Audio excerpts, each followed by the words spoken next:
여러분 반갑습니다. 말씀에 비해 성경 강의 시간입니다.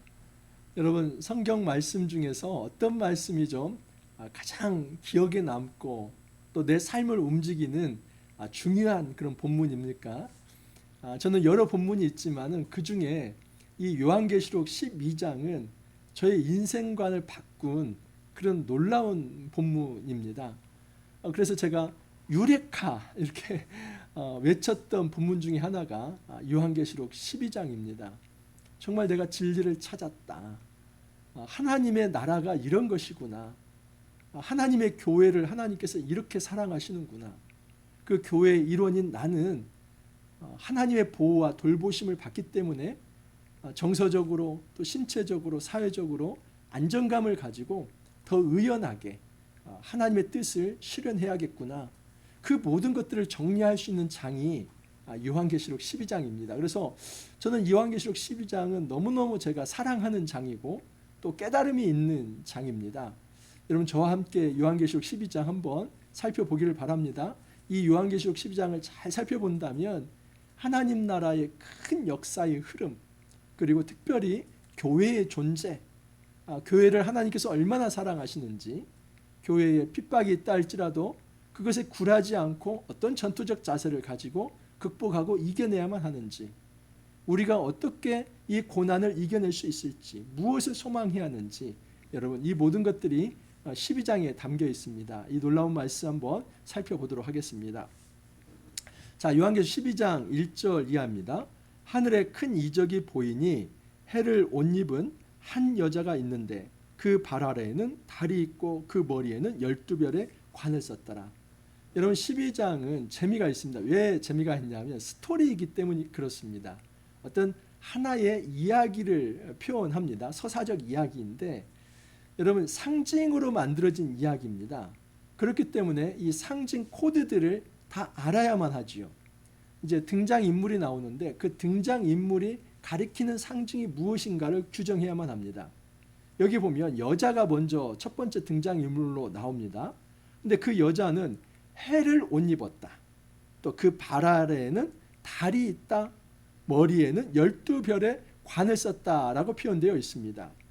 여러분 해, 달, 별이 다 나오죠. 성경에서 이 해, 달, 별은 사실은 하나님의 영광을 표현할 때 많이 쓰입니다. 하나님께서 이렇게 영광스러운 존재다 할 때 해로 표현하고 또 달로 표현하고 별로 표현합니다. 그렇기 때문에 이 여인은 하나님의 영광을 반영하는 어떤 존재라고 볼 수 있습니다. 자, 그러면 이 여인을 개인으로 볼 것인가 하나의 어떤 집단으로 볼 것인가 힌트가 있습니다. 이 12별의 관을 썼다고 하는 이 부분입니다. 상징인데 여러분 12이라고 하는 숫자는 구약의 12지파 또 신약의 12제자 공동체를 상징할 수 있습니다. 근데 특별히 여기서 보면은 12별의 관이라고 할 때 지금 이 여인이라고 하는 존재가 한 개인이 아니라 일단은 집단적 공동체라고 볼 수 있는데 지금 이 요한계시록 12장에서는 여러 문맥으로 놓고 볼 때 구약 백성을 의미합니다. 그러니까 여러분 이 교회라고 하는 것이 예수님을 통해서만 만들어진 에클레시아, 이것을 교회라고 말하는 거 아닙니다. 사실은 하나님의 백성을 교회라고 말할 수 있죠. 이제 학적으로 예수를 통해서 이 땅에 만들어진 이 기독교 백성을 또 교회라고 협의적으로 말할 수도 있지만은 사실은 이스라엘의 광야도 광야 교회라고 표현을 합니다. 그렇기 때문에 여러분 이 교회는 구약 백성, 신약 백성을 다 포괄하는데 여기에서는 특별히 이 구약 백성을 말한다고 볼 수 있습니다. 좀 요약해 보면 이 여인은 해, 달, 별, 이 영광스러운 모습입니다. 하나님의 영광을 반영한 이 구약의 이스라엘 백성이다. 이렇게 규정해 볼 수 있습니다. 자, 2절을 보면 이 여자가 아이를 베어 해산하게 되매 아파서 애를 쓰며 부르짖더라. 또 다른 등장인물이 나오지요. 아이입니다. 그래서 여자가 아이를 지금 해산하려고 합니다. 출산하려고 합니다. 그래서 배가 많이 아픈 상황입니다. 여러분 지금 여인이 하나님의 영광을 반영한 구약 이스라엘 백성, 이 구약 교회라고 말을 한다면 그 구약 이스라엘 백성이 낳은 아이입니다. 그렇기 때문에 이 아이도 하나의 어떤 상징이라고 볼 수 있는데, 이 아이는 여러분 마태복음 1장 1절을 우리가 좀 참고해야만 합니다. 아브라함과 다윗의 자손 예수 그리스도의 계보라. 여러분 예수가 이 땅에 언약 계보로서 이 언약의 자손으로 옵니다. 아브라함의 자손이다, 다윗의 자손이다. 왜 아브라함과 다윗을 얘기합니까? 아브라함과 다윗을 이야기하는 이유는 하나님께서 아브라함을 통해서 하나님 나라 언약을 주셨기 때문입니다. 하나님께서 택한 이 백성, 그것은 아브라함 한 사람을 통해서 이루어집니다. 근데 내가 너의 몸에서 날 씨를 통해서 이제는 하늘의 별처럼 바다의 모래처럼 많은 자손이 있게 할 것이다. 이게 이스라엘에 대한 약속입니다. 그래서 하나님은 씨와 땅을 약속하는데, 국민주권 영토가 사회 시간에 배웠던 것처럼 나라의 3요소이듯이 아브라함에게 씨와 땅을 약속했다는 것은 아브라함에게 하나님 나라를 약속한 겁니다. 그래서 아브라함 하나를 불러서 이제 새 하나님 나라를, 새로운 하나님 나라를 이제 이루시겠다는 겁니다. 그래서 타락한 백성들 가운데서도 하나님께서 이루실 그 하나님 나라 이상을 보여준 것입니다. 그 언약이 이제 모세 시대에는 시내산 언약, 모압 언약, 또 여호수아 시대에는 세겜 언약, 그리고 다윗 시대에 와서 다윗 언약입니다. 나단 신탁이라고 하죠. 사무엘하 7장입니다. 그리고 예레미야로 넘어가면 이제 새 언약, 평화 언약이 나옵니다. 그 언약 계보의 자손으로 예수가 오셨다 하는 것입니다. 여러분 이것이 마태복음 1장 1절의 말씀입니다. 그렇기 때문에 그것과 연결시켜 본다면 요한계시록 12장 2절에 나와 있는 이 여자는 지금 하나님의 영광을 반영한 구약 백성이 낳은 아이라고 볼 때는 지금 하나님 나라의 언약 자손으로 온 메시아 그리스도 예수라고 볼 수 있습니다. 그래서 12장에서 이 아이는 예수님을 의미합니다. 자, 3절 이하를 보면 하늘에 또 다른 이적이 보이니 보라 한 큰 붉은 용이 있어 머리가 7이요 뿔이 10이라 그 머리에 7 왕관이 있는데, 또 다른 이제 등장 인물이 나오죠. 붉은 용입니다. 자, 그런데 이 붉은 용에 대해서는 직접 이 요한계시록 12장에서 설명이 되어 있습니다. 12장 9절을 보면 큰 용이 내쫓기니 옛뱀 곧 마귀라고도 하고 사탄이라고도 하며, 그러니까 이 큰 용에 대한 설명을 하는데 옛뱀이다. 왜 옛뱀이라고 합니까? 이전에도 있던 뱀이니까 옛뱀이라는 겁니다. 그것은 창세기 3장에 등장하는 이 하와를 유혹한 뱀이기 때문에 옛뱀이라고 얘기를 하는 겁니다. 그러니까 창세 이래로 하나님을 대적한 존재가 바로 마귀이고 사탄입니다. 그래서 이 용은 마귀, 사탄을 의미한다, 그렇게 말할 수 있습니다. 자, 그런데 그 붉은 용은 머리가 7이라고 합니다. 뿔이 10이나 됩니다. 그러니까 7머리 10뿔이라고 하는데 그만큼 이 용이 권세가 있고 권능이 있고 힘이 있는 존재다. 그러니까 결코 이 사탄 마귀는 연약한 존재가 아니라 강력한 존재이다. 그러면서 하나님을 대적하는 존재이다. 사실 이 사탄이라고 하는 것이 구약에서는 대적자, 고발자, 어떤 일반 명사입니다. 그런데 신약으로 와서는 이것이 일반 명사가 아니라 이제 고유 명사가 됐죠. 그래서 모든 귀신들의 총대장, 이 악한 세력의 총대장을 일컬어서 마귀 또 사탄이라고 합니다. 그게 바로 이 용의 실체입니다. 자, 그러면 용이 어떤 일을 하는가 보십시오. 그 꼬리가 하늘의 별 3분의 1을 끌어다가 땅에 던지더라. 용이 해산하라는 여자 앞에서 그가 해산하면 그 아이를 삼키고자 하더니, 용이, 여러분 제가 조금 속된 말을 좀 쓰겠습니다. 지랄 발광을 합니다. 여러분 용이 사실은 타락한 천사이죠. 이 타락한 천사장을 용이라고 되게 이제 전통적으로는 이야기를 합니다. 그렇기 때문에 이제 악한 어떤 대적자의 어떤 총대장이 바로 용이라고 볼 수 있는데, 그 강한 능력을 가지고 이 하늘의 어떤 별 3분의 1을 끌어다가 땅에 던졌다. 그러니까 얼마나 이 영적 세계에서 지랄 발광을 하면서 그 하나님의 어떤 영적 권세에 도전하면서 그렇게 악행을 행했는가 하는 것을 알 수 있죠. 그런데 여기 3분의 1이라고 할 때는 그가 굉장히 어떤 능력을 가지고 하나님의 권세에 대적을 했지만 결국 하나님의 모든 어떤 영적 권세를 이길 수는 없는 그런 한계가 있는 존재다 하는 것을 3분의 1이라고 하는 것으로 표현을 하고 있습니다. 자, 그런데 용의 공격 목표가 있습니다. 그건 뭡니까? 여자 앞에서 그가 해산하면 그 아이를 삼키고자 하였더라. 그러니까 첫 번째 공격 목표는 여자가 아니라 사실은 아이입니다. 이 아이가 낳자마자 그 아이를 좀 죽이려고 하는 것입니다. 여러분, 예수님이 태어나실 때 이 헤롯이 만 2세 이하의 유아들을 살해하지 않습니까? 이게 바로 사탄의 역사이지요. 용이 예수님을 죽이기 위해서 그렇게 지랄 발광을 하는 이 모습을 지금 이렇게 표현을 한 겁니다.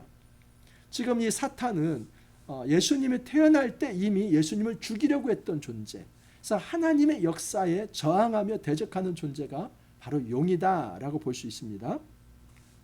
여자가 아들을 낳으니 이는 장차 철장으로 만국을 다스릴 남자라.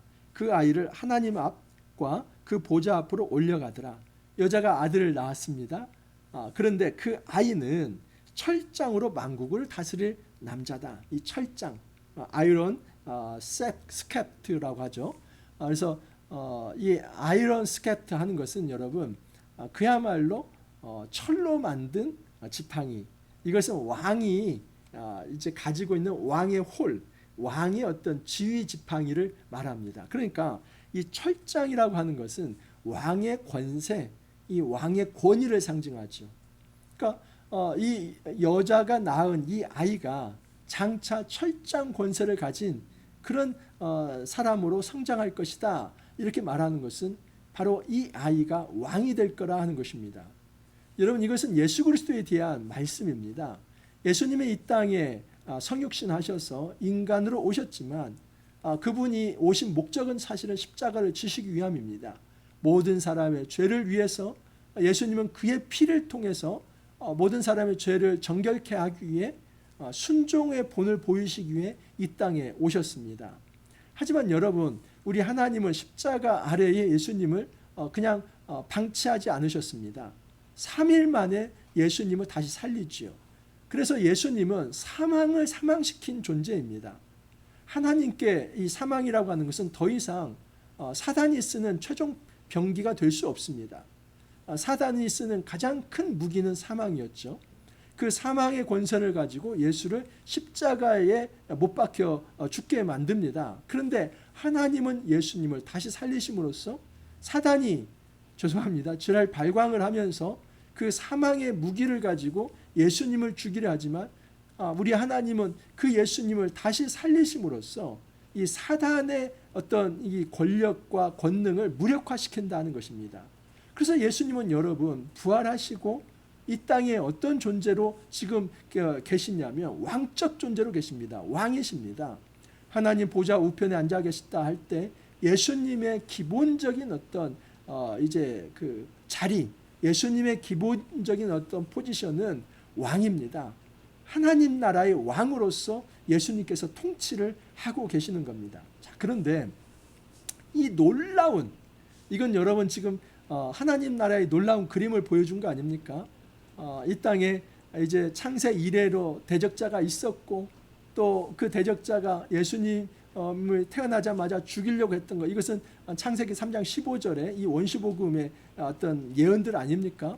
근데 그 예수님을 이제 하나님께서 십자가 가운데서도 그 죽음 가운데서도 이제 부활시켜서 하늘 보좌의 왕으로 세우셨다는 이 놀라운 하나님 나라를 지금 말씀하시는데, 이 아이가 자기 자신이라고 주장하는 어떤 미치광이가 하나 있습니다.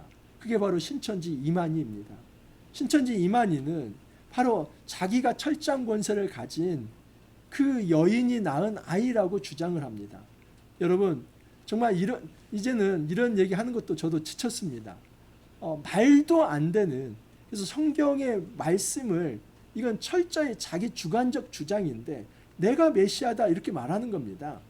내가 바로 성경에 약속된 그 왕이다. 자기가 왕이라는 겁니다.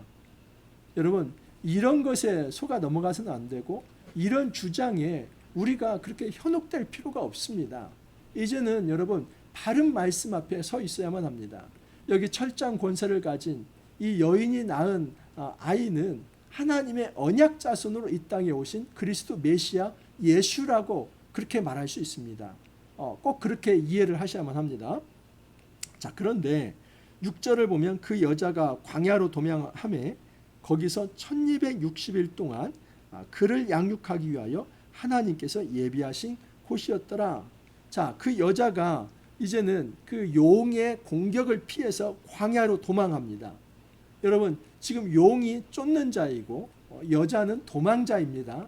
그러니까 이 여자보다 용이 훨씬 권세와 권능과 이 능력이 있다 하는 것을 알 수 있습니다. 그런데 여러분, 여자가 누구의 양육을 받고 돌봄을 받습니까? 보면 1260일 동안 하나님께서 그 여자를 돌보신다 하는 사실입니다. 그를 양육하기 위하여 하나님께서 예비하신 곳이더라. 그래서 여러분, 우리가 이 종말의 시대를 광야 시대라고 말하는 이유가 있습니다. 저는 예전에 이 광야라고 하는 것, 다시 말해서 좀 어렵고 힘든 시간을 내가 내 삶에서 가장 어려웠던 시간으로 그렇게 이해를 했습니다. 그런데 여러분, 성경 신학적 입장에서 광야라고 하는 것은 예수님 초림부터 재림까지의 기간입니다. 그래서 우리는 사실 죽을 때까지 이 광야에 있는 존재입니다. 교회는 여러분 결코 천상에 있지 않습니다.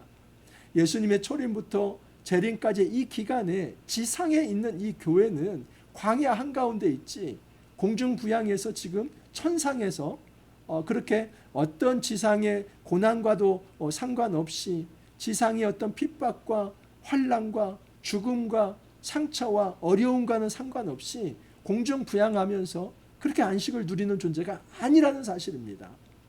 여러분, 예수 초림부터 재림까지의 이 기간의 교회는 하나님의 돌보심을 받지만 광야 한가운데서 때로는 핍절하고 궁핍하고 정말 어떤 결핍이 있고, 그러면서도 하늘만을 바라봐야 하고 하나님을 바라볼 때 하나님의 돌봄으로 하루하루를 견딜 수 있는 존재가 이 교회라고 하는 것을 주님께서 분명히 말씀합니다. 우리는 꼭 기억해야만 합니다. 교회가 이 시대에 예수님 초림부터 재림 사이에 사탄의 공격을 받을 것이지만 하나님께서 보호하신다는 사실입니다. 자, 그러면 원래는 6절에서 13절로 연결되면 자연스럽습니다. 보십시오. 그 여자가 광야로 도망하며 거기서 1260일 동안 그를 양육하기 위하여 하나님께서 예비하신 곳이더라 하면서 용이 자기가 땅으로 내쫓긴 것을 보고 남자를 낳은 여자를 박해하는지라, 자연스럽게 연결되죠. 자, 그런데 지금 7절부터 12절까지 어찌 보면 삽입본문이 들어가 있습니다. 이것은 용이라고 하는 존재가 왜 이 땅에 내려왔는가 하는 그 배경 설명입니다. 여러분, 용이 이 땅에 자기 발로 내려온 게 아닙니다. 용이 하늘에서 이 땅에 내려온 것은 쫓겨난 것입니다. 여러분, 이 영적인 세계에서 용은 쫓겨난 자입니다. 다시 말해서 하늘이라고 하는 영역은 우리가 어떤 물리적 공간으로서 우주 너머의 어떤 그런 공간, 이런 거라고 보다는 하늘이라고 하는 이 공간은 여러분 하나님이 계신 곳입니다. 이 하나님이 계신 영적인 완벽한 공간은 더 이상 사단이 침노할 수도 없고, 사단이 거할 수도 없고, 사단이 거기서 더 이상 이 하늘에서는 하나님께 대해서 대항할 수 없다는 사실입니다. 여러분, 하늘에서 전투가 있었는데 사탄은 그 하늘에서 결정적 패배를 해서 이 땅으로 쫓겨난 존재다. 그것을 지금 이제 7절에서 12절에 설명을 하고 있습니다. 7절을 보면 하늘에 전쟁이 있으니 미가엘과 그의 사자들이 용과 더불어 싸울세, 용과 그의 사자들도 싸우나. 여러분, 하늘에 전쟁이 있습니다. 엄청나게 큰 전쟁입니다. 이것은 천사장 미카엘과 그리고 타락한 천사장 이제 이 어떤 용이 사탄 마귀가 싸우는 것이죠. 근데 그의 사자들과 또 같이 싸운다는 겁니다. 그러니까 이게 어떤 1대1만의 싸움이 아니라 엄청난 영적인 이 선과 악의 큰 전쟁이 있었다는 것이죠. 그런데 그때에 결정적 전투에서 이 미가엘이 이 용을 이깁니다. 그래서 용은 더 이상 하늘에 있는 존재가 아니라 이 땅으로 쫓겨난 존재가 됩니다. 이기지 못하여 다시 하늘에서 그들이 있을 곳을 얻지 못한지라 큰 용이 내쫓기니 옛뱀 곧 마귀라고도 하고 사탄이라고도 하며 온 천하를 꿰는 자라. 그가 땅으로 내쫓기니 그의 사자들도 그와 함께 내쫓기니라. 그래서 용과 그 용의 어떤 부하들, 귀신들, 그런 어떤 악한 영적 존재들이 지금 땅으로 다 쫓겨났다는 것입니다. 여러분, 하늘에서 땅으로 쫓겨났다는 것은 용은 결정적으로 패배하고 이제 힘을 잃었다는 것을 의미합니다. 이런 차원에서 기독교 역사에서 여러분, 이미 전쟁은 사실은 승리가 결정되어 있습니다. 여러분, 우리가 2차 대전을 얘기할 때 노르망디 상륙 작전에 상륙한 날을 디시전 데이라고 합니다. D-Day라고 합니다. 하지만 여러분, 이 디시전 데이는 승리가 결정된 어떤 날이지만 그것이 확정된 것은 V-Day, 빅토리 데이가 따로 남아 있습니다. 한참을 더 싸워야만, 수개월을 더 싸워야만 이제 이 독일을 이길 수 있는 것이죠. 하지만 노르망디 상륙 작전에 성공하면서 이미 독일은 결정적으로 이제 패색이 짙게 됩니다. 그냥 거의 이제 결정적인 어떤 치명타를 입어서 진 것이나 마찬가지죠. 그래서 우리는 D-Day, 이제 결정적인 어떤 날, 그리고 V-Day, 빅토리, 승리의 날, 이것을 나눠서 얘기를 합니다. 여러분, 지금 이 사탄이 하늘에서 땅으로 내쫓긴 것은 이 D-Day 있죠. 그래서 완전히 하나님의 승리가 결정이 된 겁니다. 하지만 우리 삶 속에서 빅토리 데이, 이 승리의 날은 예수님이 재림하셔야만 완성이 되는 것입니다. 그래서 승리가 이미 시작이 되었지만 승리의 완성은 예수님이 재림하셔야만 확정된다는 사실. 그래서 우리는 D-Day와 V-Day, 이 사이에 살고 있는, 이 중간기에 살고 있는 존재, 이게 종말의 시대이고 이게 바로 심판의 시대이고 이게 바로 광야의 시대다 하는 것입니다. 여러분, 이런 깨달음을 제가 얻게 되니까 유레카 부르지 않을 수 있겠습니까? 이 시대가 진짜 광야의 시대이고 이 시대는 이미 하나님의 승리가 결정되었지만 아직은 여전히 싸워야 할 어떤 대적이 남아있고, 그러나 그 대적이 결정적으로 패했기 때문에 우리가 두려워할 필요는 없으며 긴장하면서 맞서야 하지만 하나님을 의지한다면 여전히 우리가 승리가 보장된 싸움이다 하는 것, 여러분, 이것을 지금 요한계시록 12장이 가르쳐주고 있는 것입니다.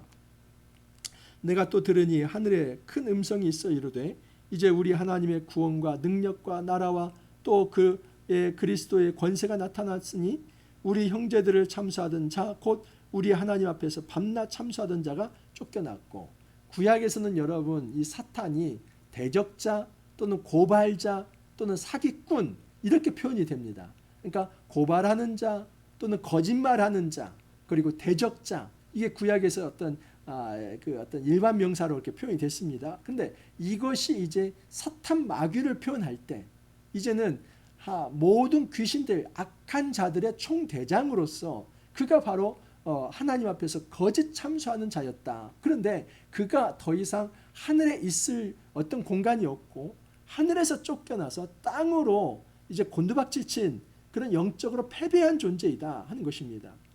제가 이런 예를 좀 듭니다. 허리가 꺾인 존재다. 여러분, 허리가 꺾이면 어디 이하가 마비가 됩니까? 반신불수라고 하지 않습니까? 이 허리 이하입니다. 이 허리를 다치면 다리를 움직일 수가 없습니다. 왜냐하면 그 요추에서 신경이 다리로 전달되지 않기 때문입니다. 꼭 이렇습니다. 사탄이 아직은 이제 손도 움직일 수 있고 또 말도 할 수 있고 보기도 하고 그리고 온갖 어떤 악한 계략을 다 꾸밉니다. 그러니까 굉장히 권세가 있는 존재입니다. 하지만 하나님 보실 때는 허리가 꺾인 존재이기 때문에 하나님 앞에서는 한 주먹감도 안 되는 겁니다. 우리 인간 앞에서는 굉장히 큰 영적 권세를 가지고 있지만은 하나님께는 허리가 꺾인 존재에서 더 이상 하나님께 대적할 수 없는 그런 패배한 존재입니다.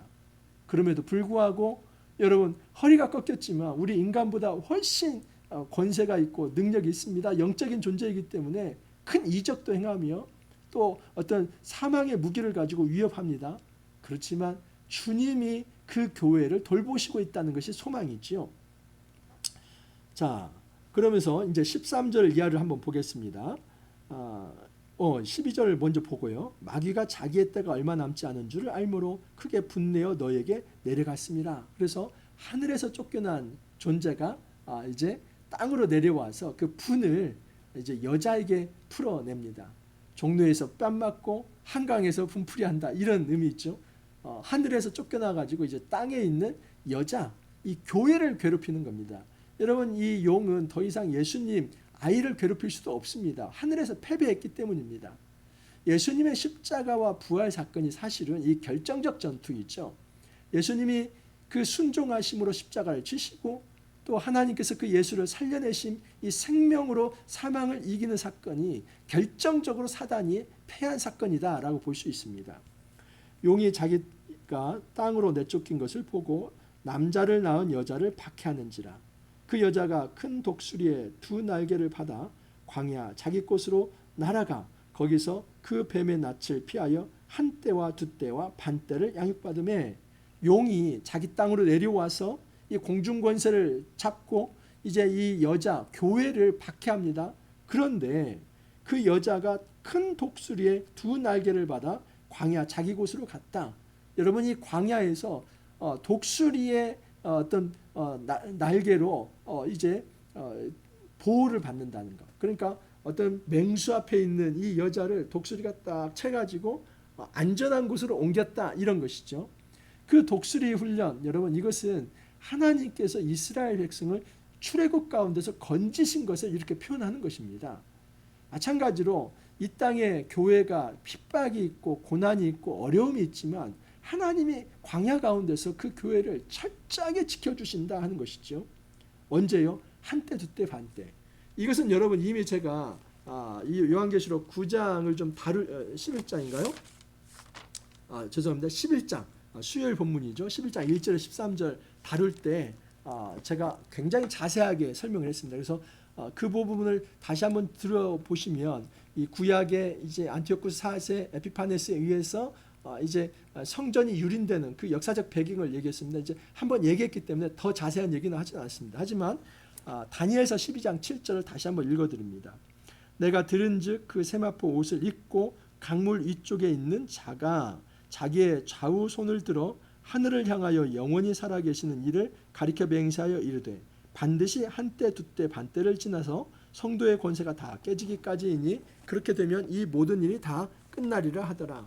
여러분 다니엘서에서 총 역사를 72일에라고 말씀을 드렸습니다. 그래서 다니엘서는 62일에가 지나가고 또 그 마지막에 또 7일에가 지나가고 한 일회가 남습니다. 그 중에서도 한때, 두때, 반때, 이 3.5일의 기간이 3.5년의 기간이 남아 있다는 것이죠. 그래서 이 한때, 두때, 반때는 3년 6개월, 42개월, 1260일을 의미하는 겁니다. 그래서 여러분 11장에서 이미 다루었지만은 11장 2절에 42달, 또 11장 3절에 1260일이라고 표현되어 있고 지금 여기 12장에 그것을 한때, 두때, 반때로 표현한 겁니다. 이것은 다니엘서 12장 7절에 인용한 겁니다. 그러니까 이 한때, 두때, 반때, 3년 6개월, 42개월, 1260일은 극심한 고난과 환란이 있는 시대를 상징적으로 얘기한 겁니다. 그리고 이제 내일 본문에 의하면 두 짐승이 이제 이거 월요일 날 거로 이제 제가 말씀을 드리겠습니다. 13장에 나오는 두 짐승이 나오는데 13장 5절에 보면은 또한 42달 동안 일할 권세를 받는다. 이 두 짐승이 그렇게 이 땅을 42달 동안 유린하면서 이 땅의 백성을 괴롭히는 기간입니다. 그렇기 때문에 한때, 두때, 반때, 3년 6개월, 42개월, 1260일은 여러분 이 사탄이 자기가 가지고 있는 영적 권세를 가지고 이 땅에 있는 이 하나님의 거룩한 교회를 괴롭히는 이 핍박의 시대, 고난의 시대, 환란의 시대라고 볼 수 있습니다. 여러분 이 한때, 두때, 반때는 세대주의 종말론자들처럼 7년 대환란을 말하는 것이 아니라 예수님의 초림부터 재림까지의 기간, 이 종말의 시대, 이 광야의 시대, 심판의 시대를 의미합니다. 자, 15절을 보면 여자의 뒤에서 뱀이 그 입으로 물을 강같이 토하여 여자를 물에 떠내려가게 하려 하되, 여러분, 사탄이, 이 용이 여자를 죽이기 위해서 그의 입에서 물을 토해냅니다. 그래서 물로 떠내려가게 합니다. 그런데 땅이 여자를 도와 그 입을 벌려 용의 입에서 토한 강물을 삼키니, 그냥 물이 강같이 막 흘러옵니다. 그런데 땅이 갑자기 꺼져버려서 물이 다 빠져버리니까 그 물 앞에 있는 이 여자가 구원을 받는 것이죠. 여러분, 땅 역시도 하나님께서 내방쳐 놓은 자리가 아니라 하나님의 주권적 섭리 속에서 돌아가는 곳이다. 그래서 땅에서 하나님이 이 여인을 홀로 놔두시는 것이 아니라 그 광야에 있는 여인을 하나님이 직접 보호하시고 돌보신다 하는 것을 의미합니다. 용이 여자에게 분노하여 돌아가서 그 여자의 남은 자손 곧 하나님의 계명을 지키며 예수의 증거를 가진 자들과 더불어 싸우려고 바다 모래 위에 서 있더라. 이 마지막 일전을 준비하는 것이죠.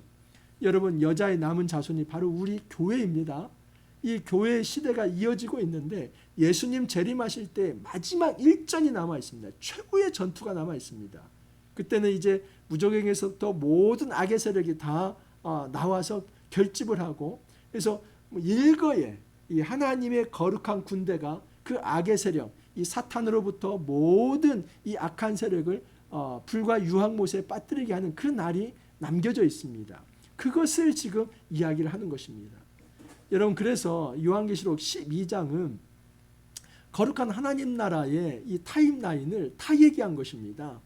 창조와 타락과 구원의 과정에서 하나님께서 이 역사 속에서 메시아 그리스도, 이 아이 예수를 어떻게 보내셨는지, 그런데 그 하나님 나라 역사 속에서 대적자는 어떻게 방해하려고 했는지, 그 아이를 죽이려고 했지만 실패했고, 그러자 이제 공격 목표를 바꿔서 교회를 핍박하려고 하지만 결국 하나님의 돌봄 속에서 그것마저도 이제 성공하지 못할 거라는 것을 지금 요한계시록 12장에서 말을 합니다. 여러분, 제가 은혜 받았다는 것은 저는 이 교회의 일원이라는 사실, 저는 이 광야를 내 생애에 있어서 어떤 한 일정한 시점으로 생각했습니다. 그 고난의 시점만 지나가면 좋은 날 오겠지. 근데 여러분, 사실은 우리에게 있어서 개인적 광야는 죽어야 끝나는 겁니다. 내 인생의 개인적 종말이 되어야만 이 광야 끝나는 겁니다. 큰 어떤 역사적 흐름에서, 이 구속사적 관점에서 놓고 본다면 예수님 재림하셔야만 이 광야는 끝나는 겁니다. 그 전까지 광야 시대입니다. 그렇다면 여러분, 이 광야 시대는 핵심이 시험 때입니다. 한번 생각을 해보시오. 이 출애굽기 때 이스라엘 백성이 광야를 지나지 않습니까? 그 광야는 시험의 무대입니다. 고난이 있고 결핍이 있고, 그렇지만 하나님의 돌봄이 있기에 이 광야의 기간 동안에 너희가 믿음으로 이 결핍의 순간에, 유혹의 순간에 그 시험에 넘어가지 아니하고 하나님을 바라볼 것인가? 이것이 광야의 핵심이지 않습니까? 그렇다면 예수님 초림부터 재림까지의 이 기간은 시험의 시대입니다. 사탄은 늘 우리를 괴롭히고 어떤 물질적 결핍과 또는 어떤 정서적 결핍과 인간관계의 뒤틀어짐과 그리고 전쟁과 상처와 아픔 속에서 정말 모든 그 죽음의 그림자를 가지고 이 세상의 모든 사람들을 괴롭히면서 어떻게 하든 하나님을 떠나게 하려고 그렇게 수를 쓰지 않습니까? 그런데 그 광야에서 예수 그리스도를 철저히 신뢰하고 믿음으로 이겨낸 자, 그 사람이 진정한 하늘 백성이 될 것이며, 그 믿음을 가지고 살아가는 자를 하나님은 내방쳐 두는 것이 아니라 때로는 독수리를 보내서, 때로는 땅을 갈라지게 해서 결국은 그의 백성을 보호하신다 하는 사실입니다. 여러분, 이것이 바로 소망입니다.